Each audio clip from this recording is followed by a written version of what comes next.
know each other. Okay, glasses and blue or black jacket. Yes. It was really weird. She wants to know how it felt when I first saw Twilight in stores. I was expecting it to come out the first week of October. You know how they don't have like lay down dates unless you're huge. And so it was just whenever the books get in. The coolest moment was when they sent me the advanced reading copy, which is paperback, you know, but it has the cover on it. And just to hold it in my hand, you know, it was one of those really cool moments in your life where you're just like, wow, and you don't really have words. So later, as it's coming out in bookstores, I started stalking Barnes & Noble and all the other stores. We don't have a lot of independence in Arizona, especially where I live. So I'm just stuck with the chains, and they didn't know anything. When I asked me, oh, hey, you have this book out? I don't know. Yeah, okay. And so but I'm still not expecting it out. I'm thinking October, I have all my plans. My cousin, who I barely know, emailed me, oh, hey, I saw your book in the stores. It was kind of anticlimactic. I'm like, really? So then I went out, and sure enough, there it was. I was like, oh. So I have pictures of me almost licking the cover. I didn't actually lick any of your books, I promise. Okay, right here. Yes, please. Yes. Please do. She wants to know if I base Bill off myself. Not really. In her personality, we're opposites in some way. But as I was writing the beginning of the book, I got a little funny about tying it down into realistic things because I knew it was going to turn into fantasy about chapter 3. So I'm trying to make it seem really real. I didn't know that when people read the book, or if anyone read the book, it was going to say on the back, Edward was a vampire.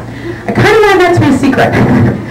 So I wanted to lure people in like they would think, okay, I know this place, I know this person, I'm very comfortable in this little town, and then be surprised, you know, when things happen. So as I'm building Bella, and seriously, I had to edit out a lot of meals because I was feeding her 3 square meals a day. I'm like, okay, time to eat again. She was very real to me, and I wanted to give her characteristics that I understood. Like we were talking earlier today about, like, Rosalie is hard for me to identify with because I have never been the most beautiful blonde person in the world. So when I was writing Bella, I think it's kind of natural that I would write something that I understood, which would be an albino brunette who comes from a place where everyone else is tan and you always feel like you're standing out. And then there were little autobiographical elements like passing out in biology when you didn't get your finger sticked. Wow. So, there were things I included because I knew they were real. And so I figured people couldn't say, oh, this is so unrealistic. One of the things I included that I thought was really real was something that my editor said, oh, no, that's so unrealistic, and it got cut out. So it's kind of funny. This truth, they always say, is stranger than fiction. So. But yeah, there are little bits of me and Bella. She doesn't think like me, though. Edward does more. Okay, pink shirt.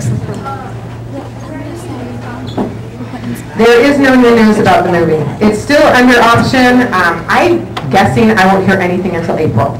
And then the minute I find out whether or not they're buying it, I will put it on my website. At this point, I'm kind of torn as to which way I want it to go. Because I've had a lot of independent people contact me, and it seems like it'd be kind of fun to trade money for control. I would love to be in on the casting. Let's see, really. Yeah. Okay, purple. The reason I picked up your novel is the cover. That's involved. The cover for Twilight is really important to me, and to the story, I think. It's the main symbolism behind that is the Garden of Eden and the idea of knowledge versus sure death.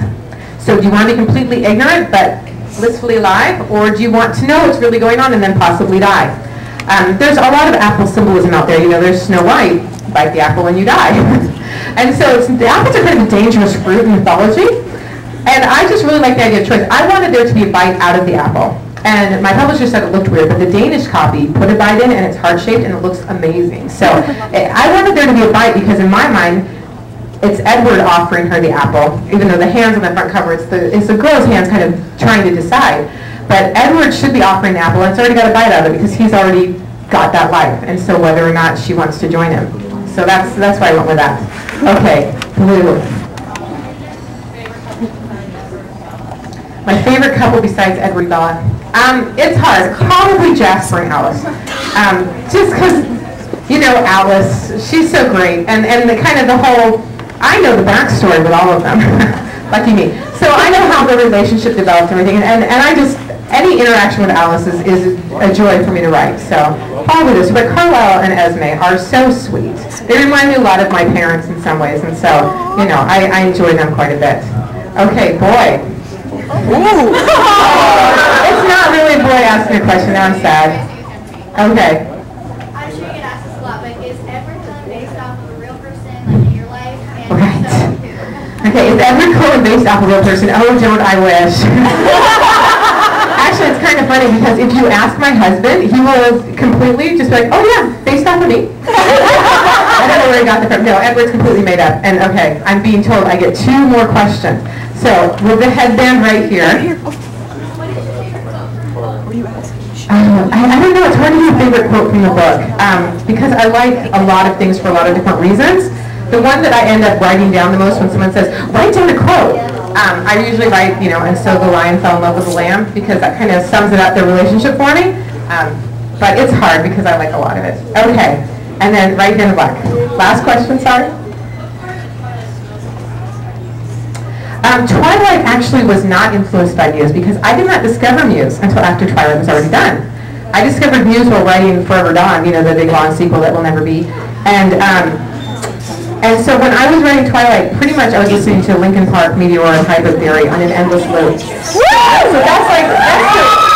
that's one of the soundtracks for Twilight. That's what I was listening to. But Muse I discovered in between, and it really shaped a lot of the clips particularly. There's actually this one really great scene in the clips that is completely based on Hysteria by Muse. Funny how that happens. Okay, so I can't do any more questions, but if you have specific ones about New Moon, I can answer them upstairs. And thank you guys so much for coming out, for being so fun and nice and easy to talk to.